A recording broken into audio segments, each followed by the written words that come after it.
Hey there, folks. I'm here in my backyard. Just want to do a quick sort of overall update on how all the plants, palms, exotic plants are doing back here.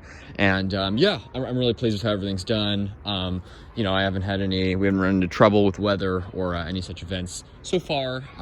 You know, it's still early. You never know what's going to happen. But so far, you know, we've had some days that have dipped into the 20s, but I don't think anything below like 27.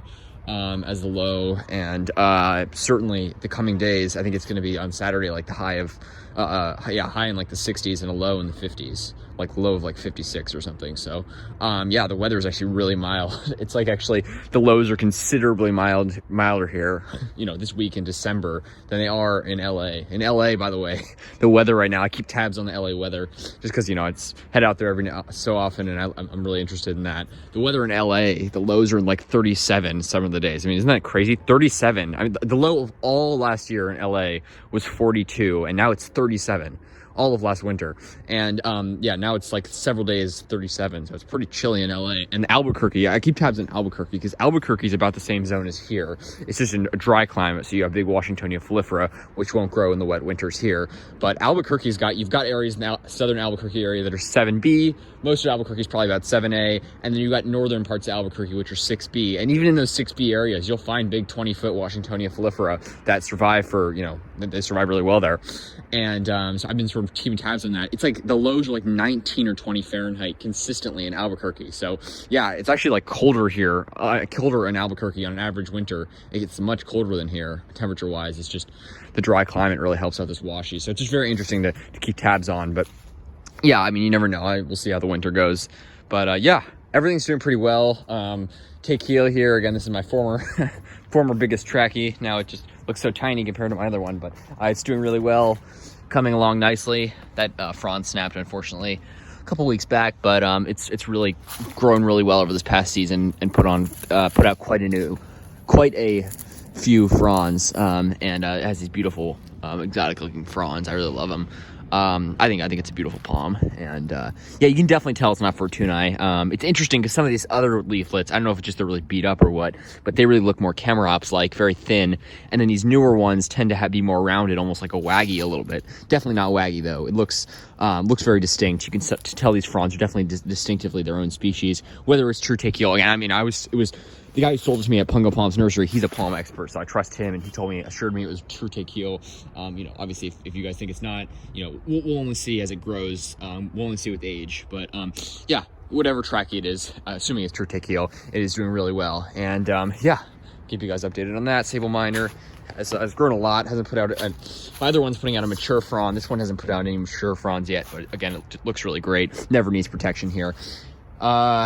Wagnerianus doing really well. This thing grew like a weed. My other trackie just sort of got stunted after last winter, being put in the ground in December and never protected. So this thing's actually grown a lot faster, but it's actually started to put out. When I got this, it didn't have any mature fronds. All the fronds were like that down there, and now it's actually put out these beautiful mature-ish fronds.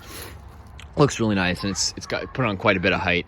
And then we've got all the Sable Minor seedlings, which again, when we got a bunch of leaf litter here from that big silver maple there. I buried a bunch of these seedlings in the leaf litter, but I don't know if you guys can see there, but just, I mean, it's insane. I think I just counted it up on my hands once, just like sort of went through. There's like at least 45, 50 that I just spotted just looking over it. There's just tons of seedlings here because, you know, I scattered a bunch of seed here, and recently I got a couple more seeds, so I scattered some. I put some there, put some in the front yard. So yeah, we should have quite a few more seedlings coming up soon, but I don't know if you guys can see just quite how many there are there. I don't want to step on any, but right there, yeah, just tons and tons of seedlings. It's amazing. And yeah, lots here. Lots and lots of Sable Minor seedlings. Some more next to the trackie there. And just really cool to see, and I love seeing how well these things do and just how vigorous growers they are. And again, their growth really has started to slow before winter, obviously, once, you know, they get less and less of that heat and humidity that they so love in our summers here, but they will never have a problem in our winters here. So yeah, they'll you know, probably slow down their growth for winter, but they do really well here, and just super duper cool to see. And I love that. You know, one day maybe I'll have an actual Sable Minor colony back here. Get this stick out of the way. there should be some more. Yeah, there's 3 seedlings over here. You can see there's a big one right there. Right there. And there's another one there. And then there's a 3rd one, which got kind of chewed up by a squirrel or something, but it's done pretty well, growing back. And yeah, there it is. So these have done really well. The resilience of these palms from being completely desiccated. I've had several that have been completely desiccated. It's really remarkable. They're super tough, and they can, you know, even if they're chewed all the way back, you know, knocked all the way back, chopped back, they will really, you know, continue growing. They're super duper tough palms.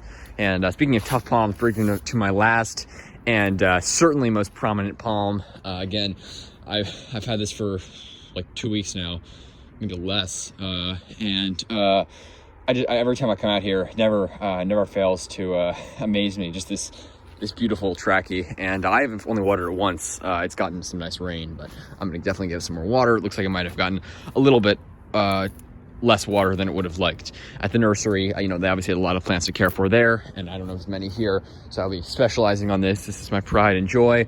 Like I said, the lowest we've had so far, temperature-wise, about 27 Fahrenheit for the low, and that's only been a couple days. No lows in the 20s or even the low 30s projected for this coming week. So, yeah,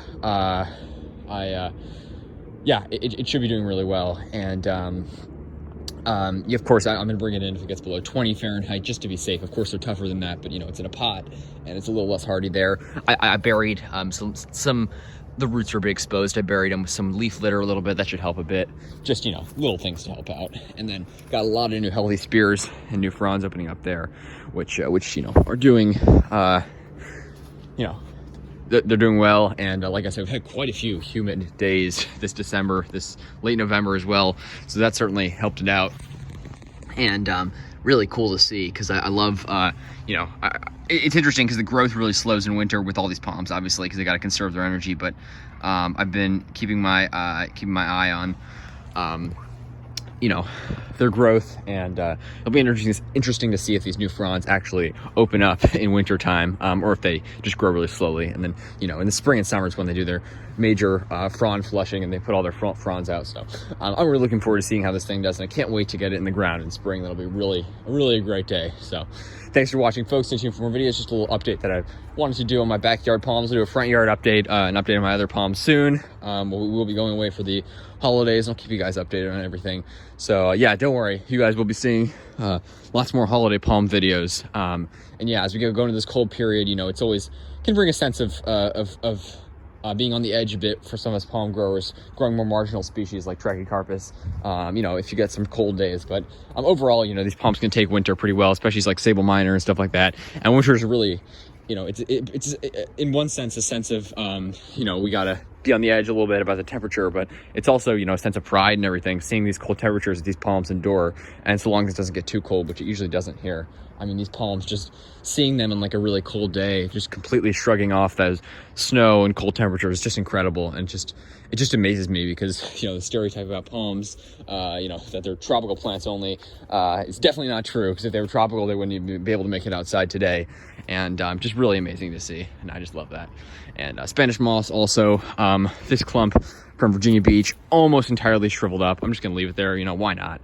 But yeah, it's almost entirely shriveled up with a little bit left. This again was put there in like March. No water, I didn't water it at all, so clearly that summer heat didn't get enough rain or anything. But this clump is new. I was gonna like try to keep it inside, but that's just too hard. So you know, it's not like a trachea where you need to, you know, it needs to have its roots become established. So, you know, you don't want to plant it right before winter. This thing doesn't really need to become established. And it was also outside. I just found it on the ground at my school, actually. And yeah, I just happened to find it. There's this clump of Spanish moss. I don't know if they were using it for a Christmas decoration or what, but I'm like, yeah, I mean, it was just there next to, like, obviously about to be thrown out on the ground. Literally, there's just a clump on the ground. And I'm like, yeah, why not put it in my backpack, took it home, put it on this bush here. So yeah, we'll have to see how it does. But I'm actually looking forward to that. I'm really looking forward to that. And yeah, who knows? Maybe it'll do well and prove me wrong. Because Spanish moss does really well here. It just needs to become established. And yeah, this looks nice and healthy as of now. Really nice and healthy. And I don't know, because once it's a deciduous bush in spring, maybe I'll move it, because it will get leaves filled in. But I'm really excited to see how it does. And yeah, looking forward to that. So keep you guys updated, of course. And yeah, thanks for watching. Really appreciate it. If you enjoyed, subscribe, and have a good one, folks. Enjoy the palms.